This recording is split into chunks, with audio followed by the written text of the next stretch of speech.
I'm going to make a video giving my preview and predictions of the upcoming NCAA Women's Soccer Tournament, the 2016 tournament. The regular season just ended and the conference tournament just got over with.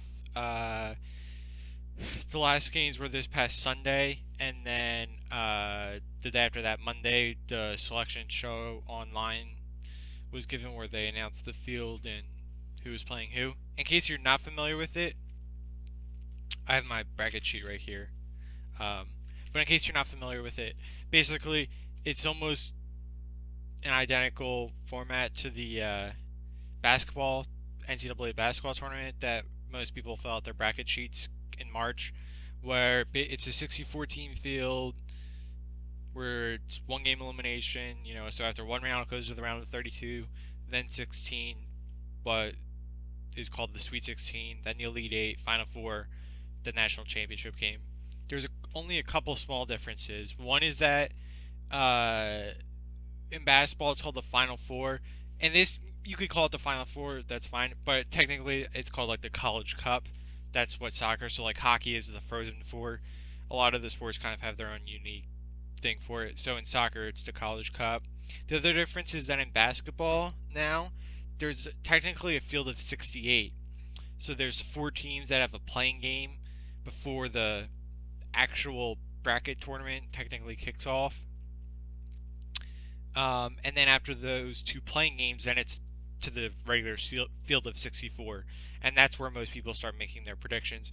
Whereas in this soccer tournament, there's just 64 teams. There's no playing games to the. I don't think technically in basketball they're called playing games, although that's what most people call them. But basically, that the only thing they know is that in soccer they don't have them. And then the last difference is that in basketball they're seeded 1 through 16 in each bracket, and then basically the seeds are done. I don't want to say entirely due to team what the selection committee rates each team, because there are considerations given to the higher seeds playing close to their campus. And things like that. Whereas in soccer, it's a little different because in the first round, especially, and then even in the next couple of rounds, they try to limit the travel for the teams. So that results in a lot of the games are between teams that are close to each other. Almost all of them in the first round, actually. And while to a certain extent that is good because it limits travel for everyone, whether it's a team and the families and supporters of them. But at the same time, it limits matchups that could be intriguing. So a team from the northeast of the country might not be able to play a team from like the Midwest or something in the first round. But the other thing the most important thing that does from a negative perspective is that it creates a good amount of matchups in the first round between two teams that probably shouldn't be playing each other, in the sense of they both had really good years, really good records. They're not seeded in terms of 1 through 4, but it's just a tough matchup for the first round. So it's okay for the most part. I'm really looking forward to it. It should be a good tournament. I saw a good amount of the teams in person. And then the teams that I didn't see, I've tried to either watch a tape of them or highlights. So I'm just going to give my predictions. I have my bracket sheet and then notebook. If you want to follow, you can get the bracket on a bunch of different sites. So NCAA.com has it, Top Drawer Soccer, and then a bunch of other places, so you can get it anywhere. And if you want to follow along with my predictions, just either look at it online or print it out. I'm just going to basically go, top left, top right, bottom right, and then to the College Cup Final Four.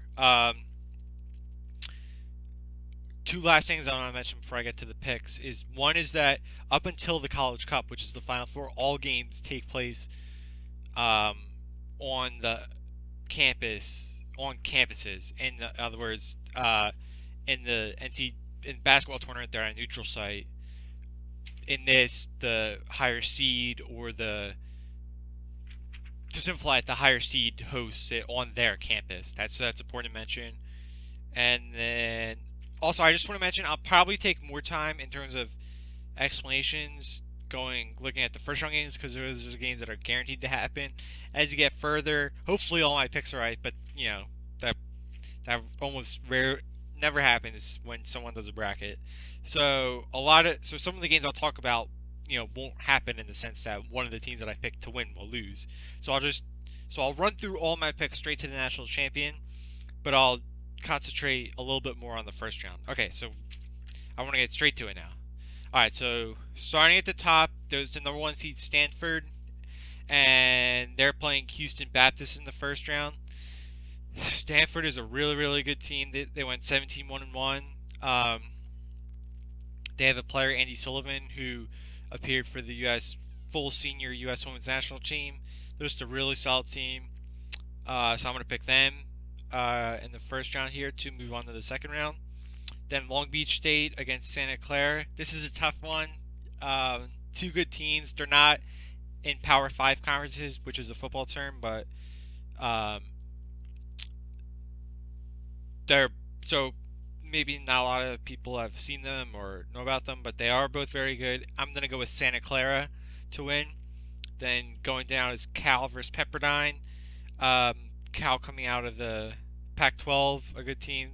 I'm going to go with Cal in this one. Then Minnesota versus NC State. NC State had a really good year in the ACC.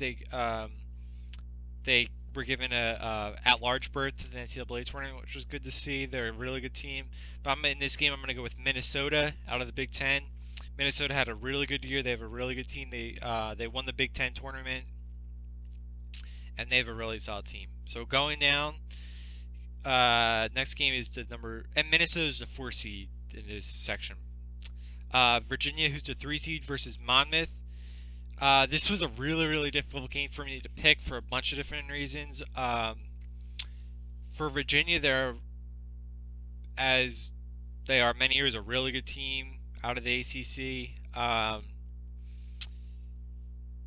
They were fairly consistent the whole year. They have a lot of top players, from around the country. The reason I think it's tough to pick is I think Monmouth has a really, really good team. I've seen them a bunch of times this year. They won the NAAC, the Metro Athletic Conference, I think. Not to be confused with the other MAC. Anyway, but Monmouth has a really good team. They started off the season a little slow, but since they've been absolutely rolling, they've rolled through the MAC regular season. They won 9 games, only drew 1. Then they rolled through the conference tournament to qualify straight into the tournament. I really would rather see them have a different matchup than they have to go down to Virginia, because I think that they would win. They would, against a lot of teams, they would win. And I think that they're going to give Virginia all they can handle, and I would not be shocked at all if Monmouth won this game. In the end, I went with Virginia to win. I just think they'll a little bit more battle tested coming out of the ACC, but do not look past Monmouth in this game. Both Virginia and just if you're paying attention to the tournament around the country, Monmouth has a really good team, and if they can get past that first game, they could potentially go on a run. So that's probably out of just about all of these games, that might be the best first round game. I don't know. There's a bunch of really good ones, but that'll be a really good one. Okay, so moving on now is Penn State, who is the defending national champion. They're playing Bucknell. Bucknell is out of the Patriot League. They're also a team from Pennsylvania. This is one of those occasions where I think it's a little unfair to both teams, frankly. I guess Bucknell's from Pennsylvania, so they don't have to travel very far. But Bucknell had an awesome, awesome year. They went 16-1-2. As I just mentioned, they won the Patriot League, and I was able to see them in person, and they just have a really fun team to watch. They're very good. Penn State is obviously the defending champion, both to the graduation, and they lost some players to the U20 World Cup that is going on this month. But they, for sure, are still a very talented and good team. So this is another really tough game. I think Bucknell can give Penn State all they can handle for sure. And then I'm going with Penn State in this game, though. So moving down is Rutgers, also out of the Big Ten, versus the Ivy League champion Harvard. Um, Rutgers made it to the Big Ten final and lost to Minnesota.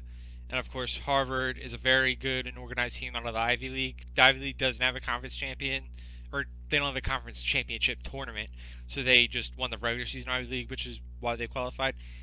Harvard's a really good team. I really like them, but I went with Rutgers playing on their home field to win this game. Then moving down is the 2 seed in this bracket, Georgetown versus St. Francis, another school out of Pennsylvania. Georgetown had an awesome year in the Big East. They had wins over Virginia and West Virginia, who are two really good teams. So I went with Georgetown in this game. They have one of the best players, who I think is one of the best players in the country, in Rachel Corbos. And they're really talented. They have a bunch of really good players. So I went with Georgetown in this one. So then moving on, I'm just going to go through each section until I get to the Final Four. So my projected second round here, Stanford versus Santa Clara. I went with Stanford. Cal versus Minnesota. I went with Minnesota. That would be a really good game. Two good teams there. Then UVA versus Penn State. I went with Penn State in this one. I think that while they probably aren't as talented as they were last year, I think that sort of heart of the defending champion. And they still have a lot of good players. So that would be a little bit of an upset, but I'm going to go with Penn State over Virginia there. Then Rutgers going down to Georgetown. That would be an awesome game. They actually played early in the season, so that would be a rematch. Georgetown won that game. And I'm going to take, in a close game, I went back and forth on this one, but I'm going to go with Georgetown over Rutgers in the second round. So then the third round here, I'm going to have Stanford over Minnesota, and I'm going to have Penn State over Georgetown to get into the Elite Eight. And then what I think would be an awesome Elite Eight game between Stanford and Penn State, I'm going to go with Stanford to move on to the Final Four, and they would go to San Jose to play in the College Cup. So Stanford out of that top bracket to move on to the College Cup. Then moving down, USC, Southern California, when I say USC, I'm going to refer to Southern California, and then for South Carolina, I'll just say South Carolina. So USC here, again, Southern California is playing Eastern Washington. I'm going to go with USC. Then I'm going to go with, then the next game here is, and USC is the 2 seed here. Then I'm going to go with TCU versus Texas A&M. I'm going to go with TCU. Utah versus Texas Tech. I'm going to go with Utah. Florida State versus Samford, not Stanford. I'm going to go with Florida State, really talented team out of the ACC. Auburn over South Alabama, a little in-state rivalry there. I'm going to go with Auburn. UConn versus Albany. I really like this UConn team out of the American Athletic Conference, the AAC. I'm going to go with UConn. Then Wisconsin versus Marquette, another in-state rivalry game. Two good teams. Wisconsin has an awesome player in Rose Lavelle, who's another national team player. So I'm going to go with them over Marquette. And then Florida, 1 seed, another in-state rivalry over Florida Gulf Coast, who is another sleeper team, really talented team. But I'm going to go with Florida, the Gators, in this one. Then going back up to the second round, I'm going to go with USC over TCU. I'm going to go with Florida State over Utah. I'm going to go UConn over Auburn. And then I'm going to go with Florida over Wisconsin. Then in these Sweet 16 games here, I'm going to go with USC over Florida State. And I'm going to go Florida over UConn. And then in the Elite Eight game in this section, I'm going to go with USC over Florida. So USC moving on to the College Cup, or I have them projected to play their Pac-12 fellow Pac-12 team, Stanford. So my left side of the bracket, Final Four game is Stanford versus USC. In terms of that USC-Florida game, if that happens, which would be the 1 versus the 2 seed here, that would be a really good game. I really like Florida, so it was difficult to pick against them. They're a very strong team out of the SEC. I just went with USC. I think it was tough. It was really tough to pick them over Florida State, because Florida State has a bunch of really good players too. And that would be interesting to see Florida versus Florida State there. But then I just went with USC to go all the way through. So that'll be interesting, that section. All right, so moving on to the top right, 1 seed South Carolina versus Alabama State. I'm going to go with South Carolina. South Carolina, just to mention, they had an awesome year, incredible year. They went 18-1-1, and the only game they lost was the last game of the season in the conference tournament. So they really had a really good year. Then Colorado versus Oklahoma State. I'm going to go with Colorado. Oklahoma versus SMU. I'm going to go Oklahoma. BYU versus UNLV. I'm going to go with BYU here. BYU has another potential national team player in Ashley Hatch, really good player. And they have a bunch of other really good players as well. Clemson versus Northeastern. I'm going to go with Clemson. Arkansas versus Memphis. I'm going to go with Arkansas. Kansas versus Missouri in a border war type of game. Not Kansas is in the Big 12, and then Missouri used to be in the Big 12. Now they're in the SEC. I'm going to go with Kansas here. UNC versus Liberty. I'm going to go with UNC. And UNC is a 2 seed, so they're the last line in that bracket. So moving on to the second round here, I'm going to go with South Carolina over Colorado. I'm going to go with Oklahoma South Carolina over Colorado to move on to the Sweet 16. Then I have BYU over Oklahoma. Sorry about that. So BYU beating Oklahoma to move on to the Sweet 16. Then Clemson over Arkansas, and then I have UNC over Kansas. Then the Sweet 16 games here, I have South Carolina beating BYU, and I have UNC over Clemson, 2 ACC teams there. And in the elite game here, I have UNC in another border war game over South Carolina. This was a really tough pick because I really like the South Carolina team. UNC, of course, has all the tradition. This will be a really crazy game. I really took a long time to decide in this game. It was really tough, but in the end I went with UNC. But I really do like South Carolina. I think that they're going to be really difficult for anyone to beat. Okay, so last bracket, bottom right. Start out the number 2 seed, Notre Dame over. I have them beating SIUE. Then I have Northwestern versus Kent State. I have Northwestern. Michigan versus Illinois State. I have Michigan. Duke versus Charlotte. I have Duke. UCLA versus Seattle. I have UCLA. South Dakota State versus Nebraska. I have Nebraska. Ohio State versus Dayton, in-state rivalry, I have Ohio State. And then West Virginia versus Northern Kentucky, I have West Virginia. West Virginia, for sure, is one of the best teams in the country. They have 2 Canadian internationals, and Kadisha Buchanan and Ashley Lawrence. And then, other than that, they have a bunch of other really, really good players. So they're one of the teams to watch for sure. They're an awesome team. Second round games here, I have Northwestern over Michigan. I'm skipping ahead. I have Northwestern over Notre Dame in the second round game.